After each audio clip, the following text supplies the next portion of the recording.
అనేటువంటిది ఒక జీవితకాలం గుర్తుండిపోతుంది. ఆ ఇంట్లో ఉన్నంత కాలం ఇది వారి పేరు అలా ఉండిపోతుంది.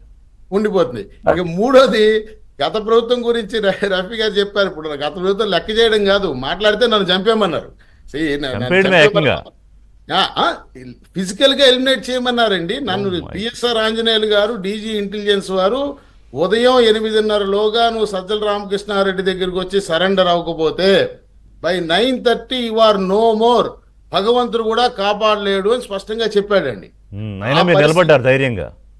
నిలబడ్డానంటే నేను బతుకుంటానికి మరి గౌరవ చంద్రబాబు నాయుడు గారే కారణం అండి. నన్ను బతికిచ్చారు. వారికి నేను వ్యక్తిగతంగా, నేను నా కుటుంబం ఆ జన్మంతో రుణపడి ఉంటాం. కాకపోతే ఉద్యోగస్తుడిగా, ఉద్యోగ సంఘ నాయకుడిగా నేను ఉద్యోగాల ఫీలింగ్ నేను ఎక్స్ప్రెస్ చేయాలి కాబట్టి నేను తప్పనిసరిగా చేస్తున్నాను. అది కూడా నేను సాధ్యమైనటువంటి పరిష్కార మార్గాన్ని, వే ఫార్వర్డ్నే చూపిస్తున్నాను. ఇవాళ ఊరికే ఊకదంపుడు ఉపన్యాసాలు సాధించేస్తాం, అది చేస్తాం పరిస్థితి లేదు. నిన్న సీఎం గారు చాలా క్లియర్ గా మా కేటగారికల్ గా గణాంకాలతో సహా చెప్పారు. ఇవాళ మనకు వచ్చేటువంటి స్టేట్ ఓన్ రెవెన్యూ, రాష్ట్ర ప్రభుత్వ సొంత ఆదాయం ఎస్టాబ్లిష్మెంట్ కాస్ట్ కంటే ఇంకా 5% ఎక్కువ ఉంది. అంటే 100 రూపాయలు వస్తే 105 రూపాయలు ఎస్టాబ్లిష్మెంట్ కాస్ట్ అవుతుంది అనేది ఆర్థిక శాఖ వారు ఇచ్చినటువంటి గణాంకాలు. అందులో ఒక్క ఉద్యోగుల జీతాలే కాదు, ఎస్టాబ్లిష్మెంట్ కాస్ట్ అంటే ఎమ్మెల్యేలు, ఎమ్మెల్సీలు, మంత్రులు జీతాలు బచ్చాలు కూడా దాంట్లోనే కలిసి ఉంటాయి. So this is the reality. ఈ రియాలిటీని అర్థం చేసుకుని మనము అవుట్ ఆఫ్ ది బాక్స్ ఆలోచించాల్సిన స్టేజ్కి వచ్చాం. కన్వెన్షనల్ మెథడ్స్ లో ఇంకా పరిష్కారం అయ్యేటువంటి రోజులు ఇవి కాదు.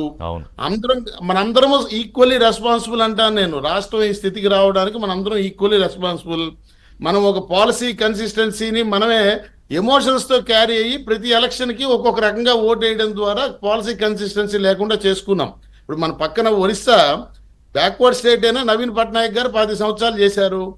మరి ఇదే నరేంద్ర మోడీ గారు గుజరాత్ లో 10 సంవత్సరాలు చేశారు, మధ్యప్రదేశ్ లో 10 సంవత్సరాలు. అందువల్ల అక్కడ పాలసీ కన్సిస్టెన్సీ ఉండటం వల్ల బెంగాల్లో కూడా 3వ వరుసగా మమతా బెనర్జీ ఉన్నారు.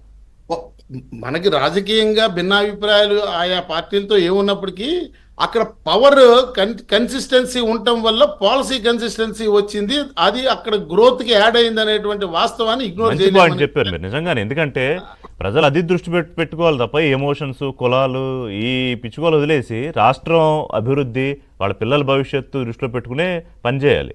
ఆ విధంగానే ఆలోచించాలి కూడా. వివేక్ గారు, రఫీ గారు మీరు కంక్లూడ్ చేద్దరు. కానీ వివేక్ గారు, డిప్యూటీ సీఎం గారి దృష్టిలో కూడా ఉందనుకుంటా బహుశా